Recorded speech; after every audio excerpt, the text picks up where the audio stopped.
hit you up, I'm talking about banging some. Chill off in your crib and have a thing while the niggas think of some. Girl, you like my body, bitch. Post my bill, pay for my lawyer. Play your position, make the mother hoes get out of order. We wanna.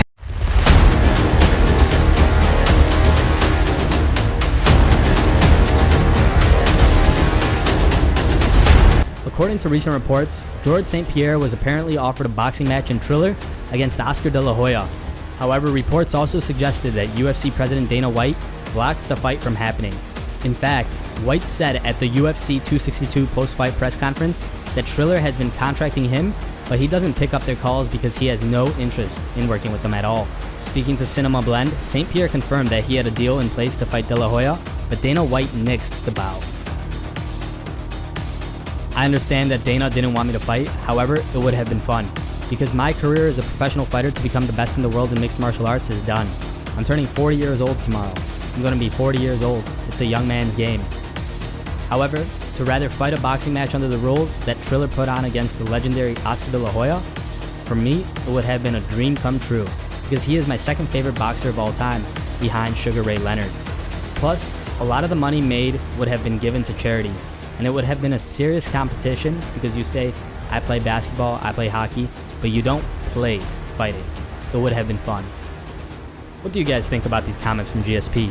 Would you like to see him fight Oscar De La Hoya in boxing? Let us know in the comments section.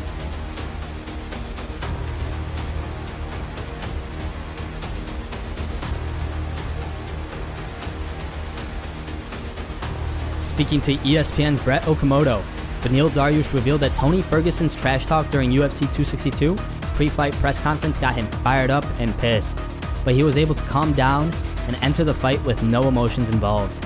Here's the clip. And I remember some people mentioning, myself included, so like, oh, maybe BENEIL wasn't ready for that. Like maybe he wasn't maybe being in that press conference setting for the first time and then hearing the boos and then Tony's like coming at you, you know, with personal insults and things like that. Like, how was it dealing with all the media and then the extra attention and that kind of stuff, like before you're getting ready to compete? I got fired up. I'm not gonna lie to you. I was he got under my skin. I got pissed. Like immediately after the press conference, I was pissed. Like my wife could see it, and like my teammates could see it, and I wasn't really hiding it either. But fortunately, one thing this is something I've been practicing for years, is putting myself in other people's shoes. And I put myself in Tony's shoes. I even put myself in his corner shoes and all that. And it really helped me to calm down. And once I calm down, I'm able to make better decisions. I'm not too rash. And by the time the fight came, I was back to where I was before. I was everything was smooth sailing.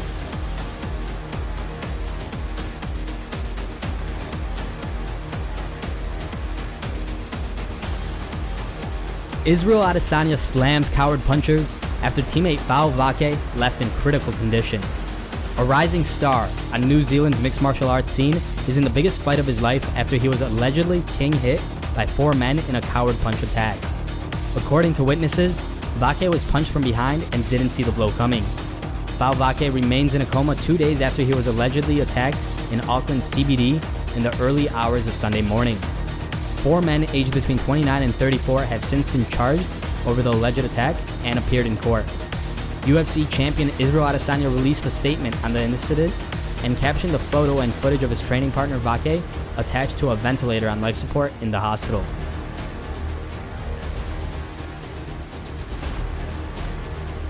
I am distraught. My gym brother may die because of the gutless actions of these men. In the past decade, there have been numerous deaths from punches thrown when people are not looking. Given the massive publicity these crimes have received, no one is dumb enough to think that there is not a serious risk of death. There is no excuse. It should be considered attempted murder or murder. The MMA Talk team wished the best for Fau Vake in his recovery from this assault.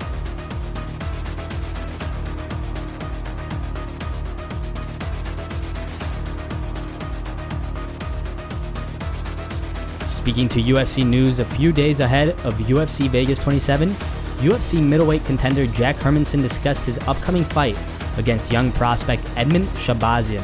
Here's what he said. I think that Edmen has his best skills in the stand-up with his boxing.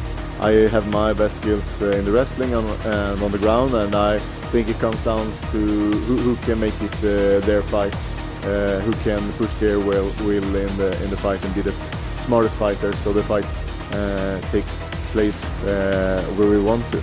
And I believe that I have a solid plan to make it. Yeah, I do think I have a advantage based on the experience, and he's also, he's coming off his first loss, and everybody handles that differently. So that can also be a thing that is in his head, well, I've been there before. So yeah, definitely. I watched his fight with Brunson, and I think that he showed everybody that that's not his strong area on the ground. But I kind of thought that before that as well. So I just feel like I had great preparations, and I feel like my timing and my strength is very good at the moment. So I believe I have what it takes to I think this is going to be a great fight, because Edmen Shahbazyan is a very good fighter. He's extremely technical, beautiful stand-up fighting, and I think I bring some of the best ground game in the business. So either way, where the fight takes place, I think it's going to be exciting. Well, if I have a great win against Edmen, I should be able to get the fight with one of the top guys in the division, and to get back into that title contention. In the end of 2021, I see myself with another victory, this one plus another one against a good opponent, and the following year I'm going to be fighting for the